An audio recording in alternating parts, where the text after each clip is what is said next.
Bismi- Bismillah, alhamdulillah, wassalatu wassalamu ala rasulillah, amma ba'du, qala rabbi shrah li sadri, wa yassir li amri, wahlul uqdatam min lisani yafqahu qawli, Allahumma ftah lana hikmataka, wansur alaina min hazaini rahmatika ya arhamar rahimin, Rabbi zidna ilma, warzuqna fahma, radina billahi rabba, wa bil islami dina, wa bi muhammadin nabiyya wa rasulah.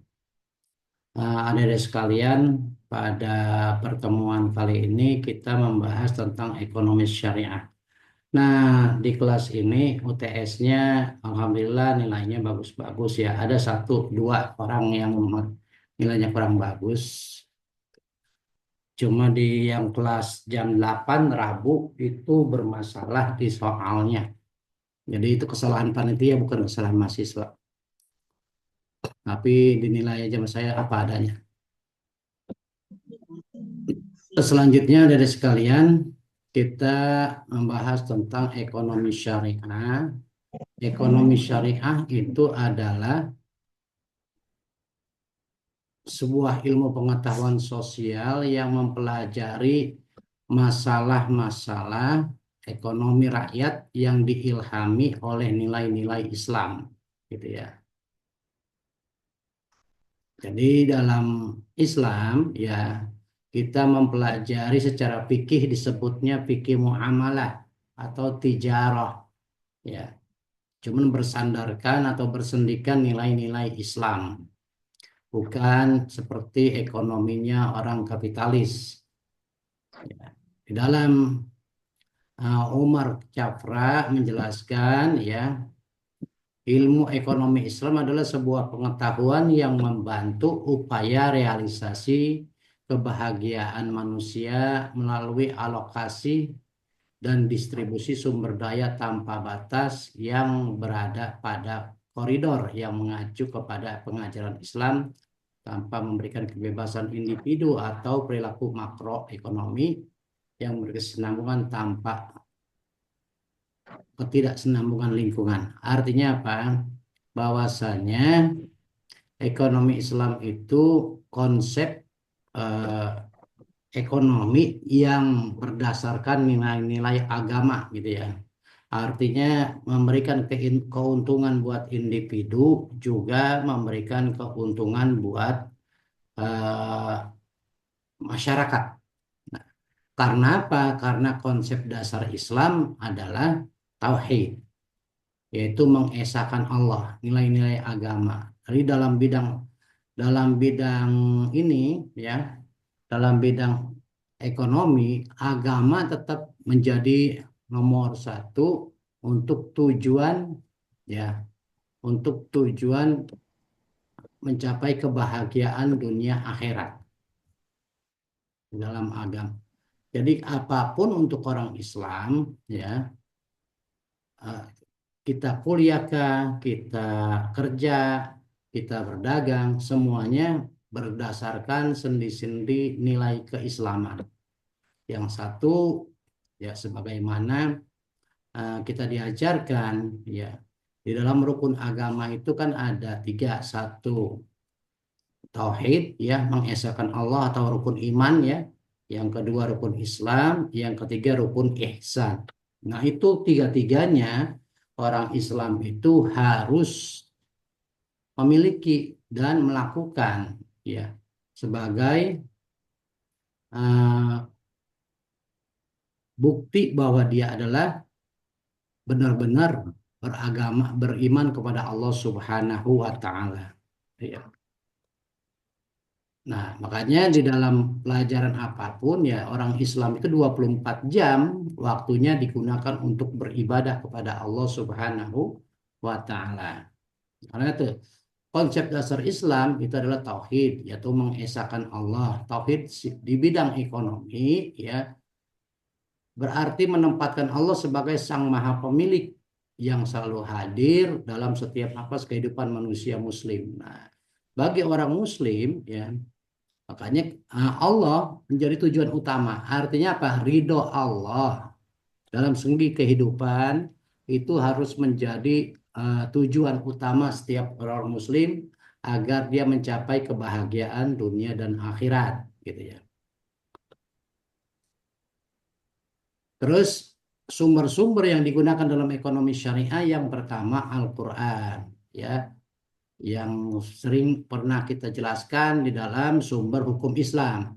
Yang kedua adalah hadis dan sunnah Nabi Muhammad SAW. Nanti kita jelaskan secara ini ya. Ini buat ngejar waktunya. Yang ketiga ijma sebagai sumber. Yang ketiga kemarin di UTS sudah hampir semuanya esainya itu bisa menjawab tentang sumber-sumber hukum Islam. Ya, bagus, sudah bagus, sudah paham. Ya. Ijtihad merupakan usaha yang merupakan kias itu ijtihad terus-menerus setiap usaha untuk menemukan sedikit banyaknya kemungkinan dalam persoalan syariat. Ya. Terus tujuan akhir ekonomi syariah nih di sini ya ada tujuan akhir ya sama dengan tujuan daripada syariah Islam itu sendiri yaitu maqasid asy-syariah. Maksud-maksud asyariah yaitu mencapai kebahagiaan dunia dan akhirat melalui suatu tata kehidupan yang baik dan terhormat, hayatan thayyibah, hidup yang baik. Inilah kebahagiaan yang hakiki yang diinginkan oleh setiap manusia, bukan kebahagiaan semu yang sering kali pada akhirnya justru melahirkan penderitaan dan kesengsaraan, gitu ya.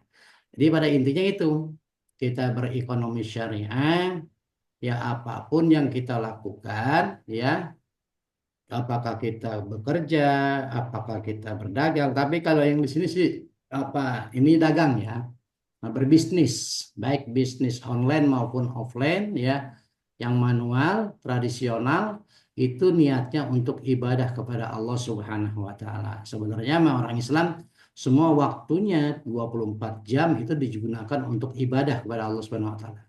Ibadah itu bukan cuma sekedar sholat dan zikir, puasa dan zakat saja. Kuliah beribadah, kerja beribadah, gitu ya. Karena niatnya untuk mencari ridha Allah Subhanahu wa taala. Mewujudkan kesejahteraan hakiki bagi manusia merupakan tujuan utama dari syariat Islam, ya. Karena juga merupakan tujuan ekonomi Islam. Ekonomi Islam tidak hanya berorientasi untuk pembangunan fisik, material dari individu, masyarakat dan negara saja, tapi juga memperhatikan pembangunan aspek-aspek lain, juga elemen penting bagi kehidupan yang sejahtera dan bahagia. Mewujudkan keseimbangan kehidupan dunia dan akhirat. Meningkatkan kesejahteraan material dan spiritual sekaligus. Nah ini ya dari sekalian ya Kiai Ali Yafi, Profesor Dr. Ali Yafi ya pada tahun 23 di dalam bukunya Nasution dan kawan-kawan yaitu menjelaskan kepada kita, beliau seorang ahli fikih ekonomi Islam ya, bahwasanya ekonomi Islam itu mengambil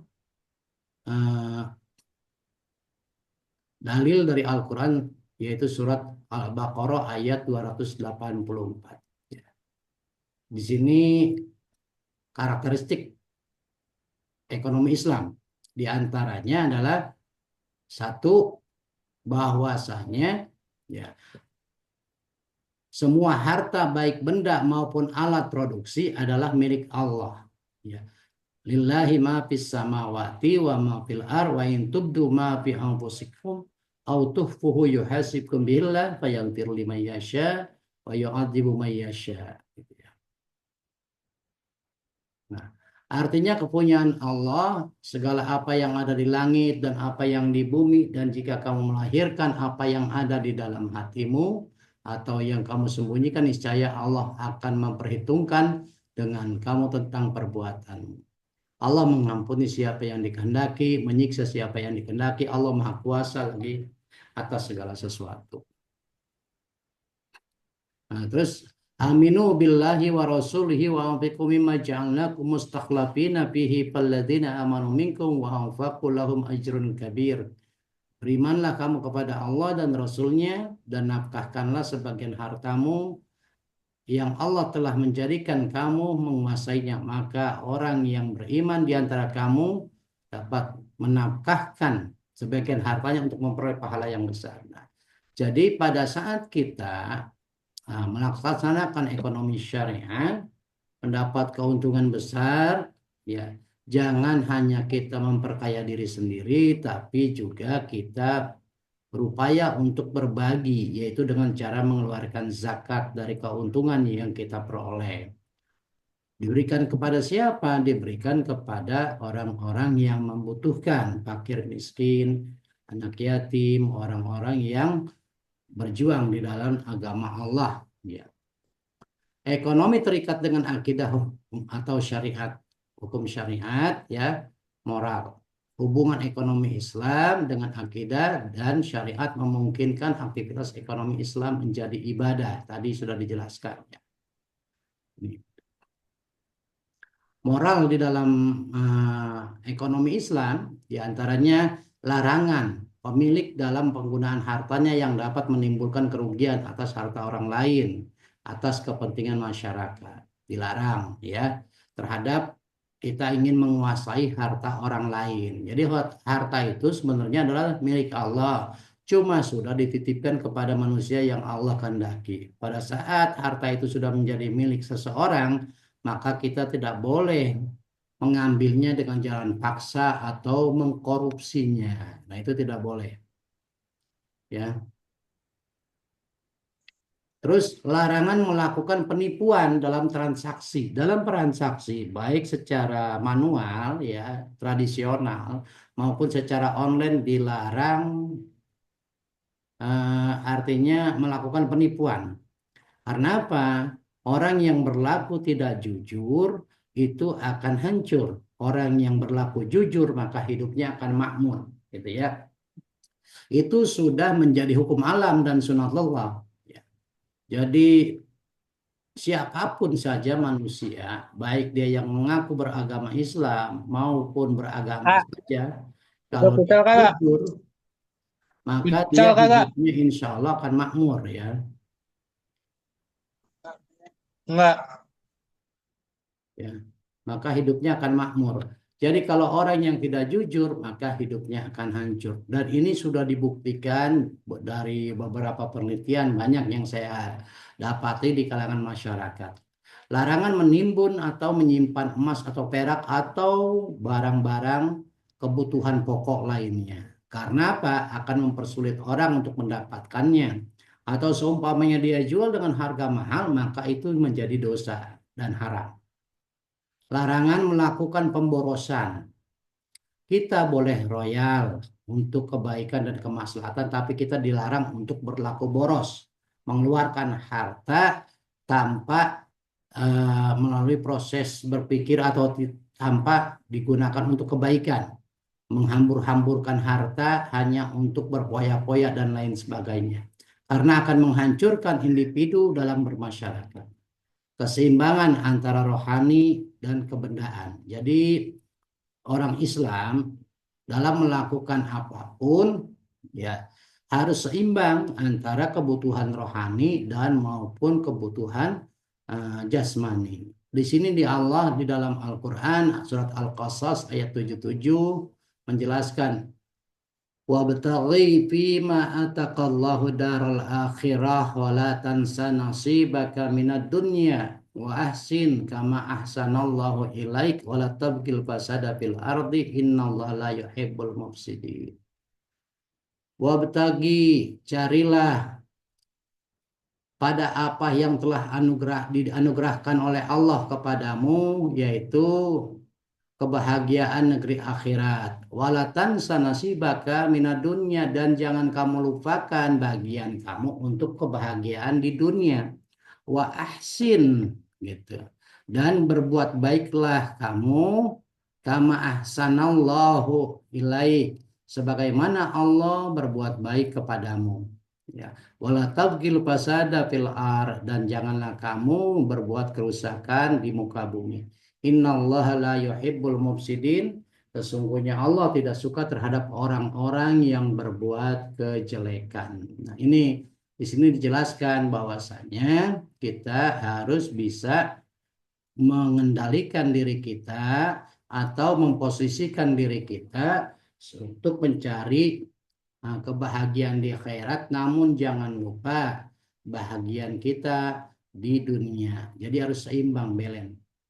Wa minhum may yaqulu rabbana atina fid dunya hasanah wa fil akhirati hasanah wa qina adzabannar. Dan mereka di antara mereka ada yang berdoa, ya Tuhan kami, berilah kami kebaikan hidup di dunia dan kebaikan hidup di akhirat, dan berilah kami dari siksa api neraka. Nah, ini sudah jelas ya dari sekalian bahwa Islam menganjurkan kepada kita untuk mencapai kebahagiaan dunia akhirat. Di dunia kita hidup makmur, penuh berkah, selamat ya, sukses dunia akhirat. Di akhirat juga kita menjadi orang yang sukses. Nah, ini karakteristik ekonomi syariah. Ya, individu dalam perlindungan Islam diberikan kebebasan untuk beraktivitas. Kita mau dagang apa saja boleh, baik secara pribadi maupun secara berkelompok. Ya, negara kita juga negara diberi wewenang turut campur dalam perekonomian, yaitu membantu atau memberikan fasilitas kepada eh, setiap warga, misalnya dengan memberikan pinjaman lunak, ya KUR, kalau sekarang itu kredit usaha rakyat melalui bank-bank yang pemerintah itu diberikan, dan mengatur perundang-undangan, ya perundang-undangan jangan sampai memonopoli gitu ya. Islam memperkenankan negara untuk mengatur masalah perekonomian agar kebutuhan masyarakat baik secara individu maupun sosial dapat terpengaruhi secara proporsional ya. Ini banyak yang tipe nih ya. Perlu sekalian saya edit-edit dikit nih. Sambil ngedit silakan bagi adik-adik yang mau bertanya terkait masalah ekonomi Islam ya, ekonomi syariah. Silakan.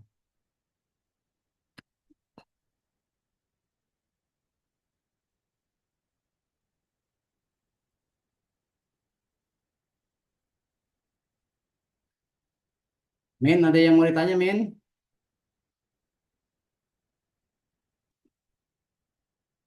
Jangan bengong. Ya, petunjuk investasi di dalam Islam juga kita diberikan petunjuk ya untuk berinvestasi. Ada 5 kriteria yang sesuai dengan Islam untuk dijadikan pedoman dalam menilai proyek investasi, yaitu proyek yang baik menurut Islam, memberikan rizki seluas mungkin kepada anggota masyarakat, memberantas kefakiran gitu ya, bukan kekafiran nih, kefakiran, memperbaiki pendapatan dan kejayaan, memelihara dan menumbuh kembangkan harta, pelindungi kepentingan anggota masyarakat gitu ya. Jadi petunjuk investasi kita dalam berinvestasi yaitu memberikan bantuan kalau kita banyak duitnya ya, kefakiran nih, maaf salah,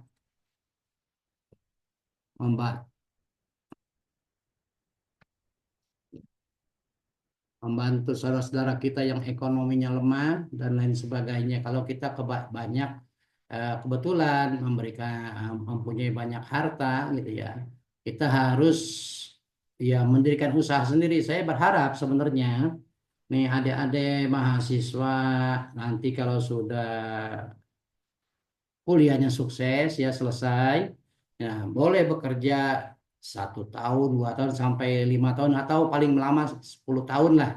Selebihnya kita kumpulkan modal buat membuka usaha sendiri. Dengan membuka usaha sendiri, satu, kita akan lebih cepat berkembang ekonominya dan bisa membantu orang banyak. Ini saya pernah punya teman ya, kebetulan beliau itu pernah jadi di manajer di suatu perusahaan. Pada saat itu sedang berdiskusi dengan saya, ya karena dia sudah punya modal banyak gitu ya, akhirnya dia membuka usaha. Nah, membuka usaha pertama dia buka dari garmen dan akhirnya dia mempunyai toko sembako seperti Alfa gitu ya. Nah, dan makanan-makanan yang seperti sekarang inilah zaman modern, dan sekarang itu sudah memiliki 300 karyawan. Itu artinya apa? Dari sekalian. Jadi dia seorang sarjana gitu ya, seorang sarjana yang mengembangkan usahanya yang tadinya dia cuma gaji zaman itu sih sudah besar ya, gaji 10 juta itu. Terus dia kumpulkan akhirnya dia mendirikan sebuah usaha dan itu berhasil dan akhirnya mengembangkan usaha. Sekarang itu karyawannya kurang lebih sekitar 300. Itu artinya dari sekalian satu, pada saat kita mempunyai eh, kapasitas sebagai pengusaha, sebaiknya kita menjadi pengusaha yang Islam gitu ya, artinya yang Islami gitu ya. Apa yang bisa membantu orang-orang di sekeliling kita untuk mendapatkan penghasilan dengan cara digaji, tentunya secara profesional ya, membantunya ya dengan profesional. Kalau dia suruh bekerja tetangga kita dengan menambahkan penghasilan atau dengan kerja apa saja yang artinya yang membantu kita, yang kita butuhkan di situ, bisa kita menarik tetangga-tetangga kita untuk bekerja sama sebagai tenaga pekerja. Dan akhirnya usaha itu berhasil. Nah, saya harapkan kepada adik mahasiswa yang bergerak dalam eh, pengetahuan tentang IT itu juga bisa mengembangkannya secara ekonomi. Sekarang kan ada namanya jual beli online ya, jualan online itu ya, itu bisa memanfaatkan orang banyak gitu juga gitu ya. Terus ada sekalian, nah, kalau kita sudah baik semacam itu, maka kita akan ya secara agama kita termasuk orang-orang yang bisa menyelamatkan tetangga kita daripada kefakiran dan memperbaiki pendapatannya serta memberikan kontribusi istilahnya termasuk orang-orang yang menyelamatkan saudara-saudara kita dari kekurangan. Dan kalau di dalam Islam juga, ini yang selanjutnya adalah zakat. Zakat ini adalah suatu karakteristik ekonomi Islam mengenai harta yang tidak terdapat dalam perekonomian lain. Sistem perekonomian di luar Islam tidak mengenal tuntunan Allah kepada pemilik harta agar menyisihkan sebagian hartanya sebagai pembersih jiwa dari sifat kikir, dengki, dan dendam. Makanya di dalam Islam itu harus dikeluarkan zakatnya. Nah, zakat itu harus diberikan kepada 8 asnaf, kepada fakir, miskin, ya, ibnu sabil, gorim, orang yang banyak hutang, gitu ya, dan lain sebagainya. Ada 8 ya, 8 asnaf. Dan kalau perlu, kalau misalnya ada tetangga kita yang punya keahlian dagang, kemudian dia tidak mau modal, bisa kita berikan zakat kita kepada orang tersebut supaya dia bisa berdagang. Ya, tapi dipastikan bahwa orang itu benar-benar mau usaha untuk memperbaiki ekonominya. Boleh zakat kita berikan kepada dia. Kalau misalnya sekarang ini modal 1 juta bisa buat dagang yang ringan-ringan dulu, nanti bila mana ada perkembangan bagus, boleh kita tambahin lagi modalnya. Gitu, semacam begitu ada sekalian. Misalnya 1 juta bisa buat buka usaha apa? Ya, misalnya dari dagang kopi keliling yang sekarang sampai dia punya kios dan lain sebagainya itu lebih bagus lagi kalau memang orang itu benar-benar menjalani modal 1 juta itu bisa buat menghidupi keluarganya. Dan dilarang memakan riba. Melakukan riba, orang Islam tidak boleh memakan harta riba. Ya, riba itu bagaimana Pak? Itu seperti pinjaman di online tuh ya. Pinjaman di online, terus juga ada lagi eh, pinjaman di leasing, itu juga termasuk bagian daripada riba. Bagaimana kalau di bank? Kalau di bank itu ulama sudah sepakat bahwasanya di bank itu bukan riba, tapi itu adalah eh, apa namanya, penggantian nilai uang intrinsik dengan nilai nominalnya. Misalnya sekarang kita nih beli emas misalnya 1 gram itu 1,3 juta, maka pada tahun depan kemungkinan itu emas 1,5 juta. Artinya itu nilai kita yang itu berkurang. Makanya diberikan, kalau orang yang nyimpan itu diberikan bunga, itu bukannya bunga riba, bukan. Itu bunga buat penggantian nilai intrinsiknya, nilai mata uangnya, supaya tidak surut. Makanya paling bagus sih untuk nabung itu bagusnya ya dengan emas, ya supaya kita bersih benar dari riba ya. Hati-hati karena melakukan riba itu akan merugikan kita dan juga termasuk dosa besar. Ya, siapa orang yang melakukan riba, maka dia akan sama seperti dosa berzina kepada orang tuanya, dosa yang paling itu ya. Itu berat sekali ya. Nah, nilai dasar ekonomi syariah adalah seperangkat nilai yang telah diyakini dengan segenap keimanan di mana ia akan menjadi landasan paradigma ekonomi syariah. Nilai-nilai dasar tersebut berdasarkan Al-Quran, Sunnah, Ijma, dan Qiyas. Gitu ya. Ini di sini tinggal dibaca aja ya. Nah, pada intinya nilai-nilai dalam prinsip ekonomi syariah itu satu berdasarkan Quran, hadis ya.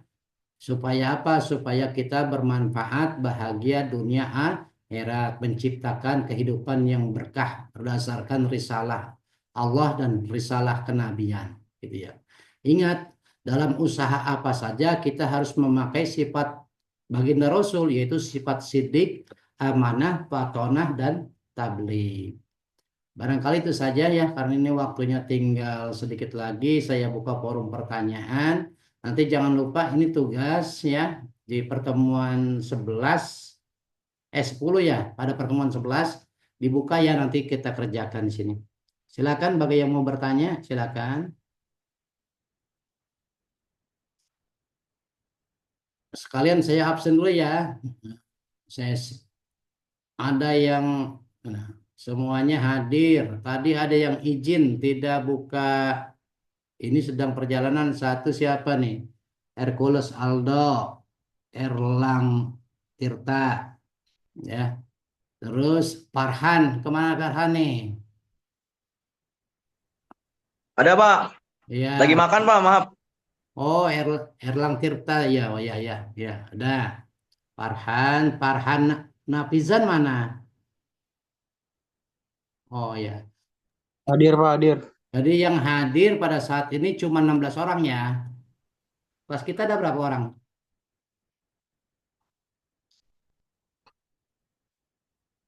Ah ya, adik-adik, nih, ini UTS itu sudah saya nilai semuanya ya, cuma belum diupload di e-kampus. Saya juga lagi sedang mencari-cari, masih meraba-raba menggunakan e-kampus untuk mengupload nilai saudara-saudara semuanya, belum diupload gitu ya. Cuman nilai-nilainya yaitu ada yang bagus, ada yang cuma sayangnya saya dari berapa kelas belum ada yang dapat nilai 100 gitu ya. Cuma 96 ada 96. Itu cewek kalau tidak salah dah. Ya. Dan udah rata-rata bagus. Nah, saya harapkan terus dipertahankan atau ditingkatkan sampai nilai 100. Gitu ya. Nah, kebetulan kan banyak tuh yang nilai-nilai di tugasnya. Banyak yang nilai 100 mungkin nanti saya ambil dari situ yang nilai 100 atau dilihat perkembangannya dulu sampai akhir gitu ya. Barangkali itu saja ya. Ada yang kalau tidak ada yang bertanya, saya cukupkan dulu ya. Bagaimana? Iya Pak, cukup Pak. Iya. Aprilia mau tanya, udah angkat tangan? Enggak, Pak. Hah? Enggak tanya. Ya udah ya, cukup ya. Enggak. Aja cukup. Ya, terima kasih atas segala perhatian. Wallahu muwaffiq ila aqwamit. Assalamualaikum warahmatullahi wabarakatuh.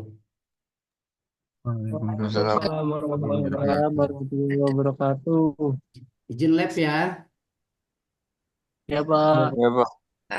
Ya Pak, terima kasih Pak. Ya, sama-sama. sama-sama. Min, kemana Min? Amin, lelempangan beda. Iya.